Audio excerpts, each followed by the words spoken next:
Hello everyone, welcome back to Mohanaastrology. Rajshri here, and today I'm going to talk about July 2022 planetary transits and their effects on us. Let's quickly see the planetary positions in the sky in the month of July, and then I'm going to take forward the discussion. July begins with a highly auspicious note. The first day of July is Sri Jagannath's Rath Yatra in Puri, and on the second, all 6 planets are going to be in their own sign, in their full dignity. Moon will be in Cancer, Mercury will be in Gemini, then Mars in Aries, then comes your Jupiter in Pisces, Saturn retrograde in Capricorn, and I missed Venus and Venus in Taurus. This sequence has started forming from the middle of June, and in July, on 2nd of July, after Moon comes to Cancer and Mercury comes to Gemini, it gives it a definite peak shape.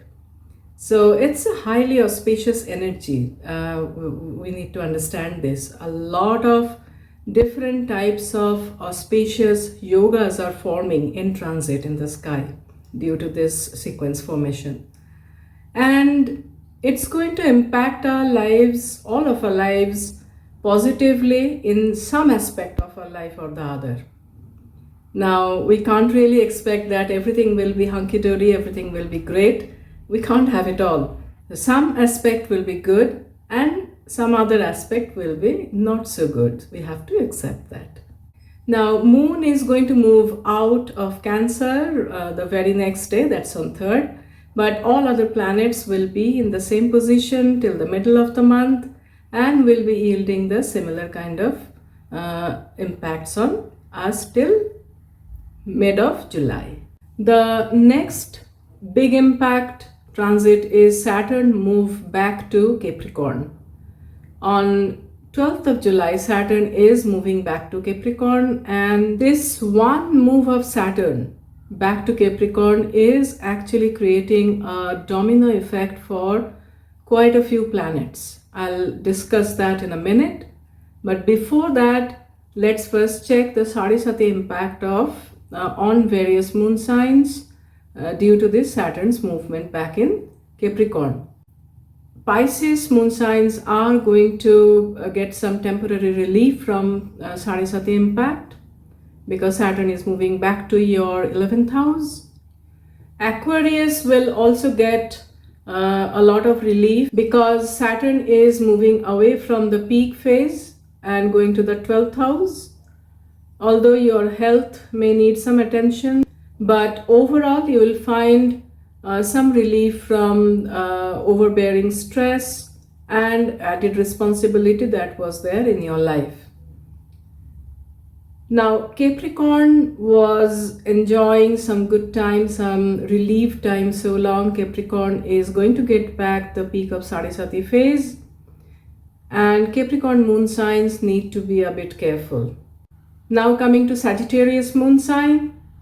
Sagittarius moon signs are going to experience the last bite of Sadhisati because Saturn is coming back to your 2nd house, and it's not that bad. It's basically some kind of financial rearrangement that you'll be thinking over, but going forward the energy will be much positive for you. In general, Saturn's move back to Capricorn is a highly karma oriented energy. Anything initiated in the last 2.5 years is now going to get a chance of final completion during Saturn's final stay in Capricorn in the next 6 to 8 months time.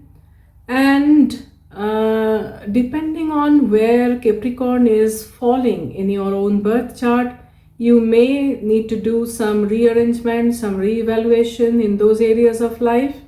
It may not be only your work front, it can be any other area of your life. You may finally figure out what is working out for you, what is not working out for you, discard those, make some amendments, and then move on with the renewed energy when Saturn turns direct and finally lands in Capricorn. Finally lands in Aquarius. Saturn's move back to Capricorn will have two big impacts on other planets.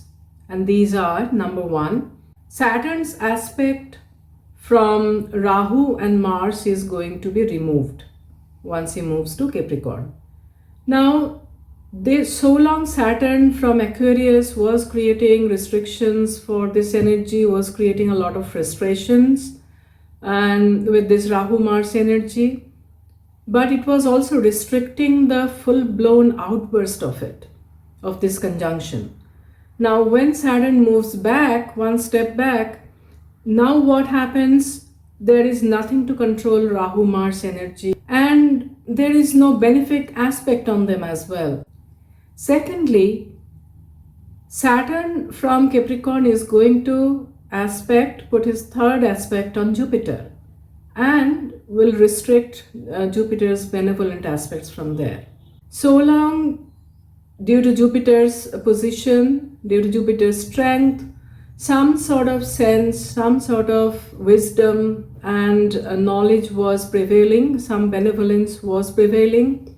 When Saturn restricts that and Rahu Mars are getting closer and closer, it can create a highly difficult energy from mid-June onwards, specifically 16th June onwards. Jupiter is also going to get retrograde at the fag end of the month. So this difficult energy can, as the month progresses, this difficult energy can actually has the potential to go out of hands and create havoc in everybody's life.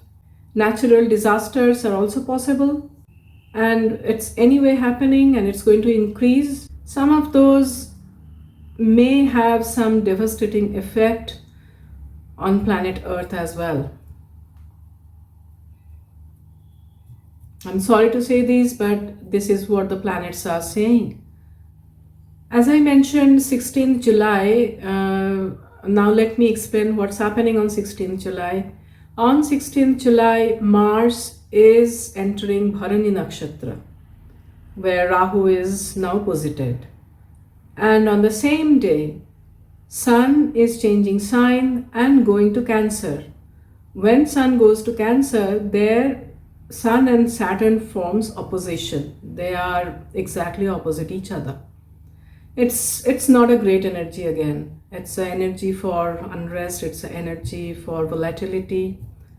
And on top of that, Mercury remains combust almost the entire month, starting from 4th of July. This impacts intelligent decision making. This impacts trade and business. Now, considering all of these, all I can say is mid-July onwards, things are going to get difficult. Things are going to get more volatile. And it's imperative that, we use our own wisdom, we use our own logical sense, and do not really give in to any kind of provocation, and remain calm. Now at the end, 13th July is another very auspicious day in July. It's the day of Guru Purnima. And people who have their spiritual gurus, they know what exactly to do on this day, how to worship. So I'm not going to elaborate all that. But it will be a good idea for all of us to pray to two divine gurus, rather, planetary gurus. One is Dev Guru Jupiter, Brihaspati, and the other one is Daitya Guru Venus, that is Shukracharya, for knowledge, wisdom, compassion, and positivity in all of us. Guru's blessings can actually alleviate a lot of trouble in all of our lives. May God bless us all, and I'll see you again with another video very soon. Do subscribe to my channel, like this video if you feel that this content is actually useful to you. Thank you so much. See you again.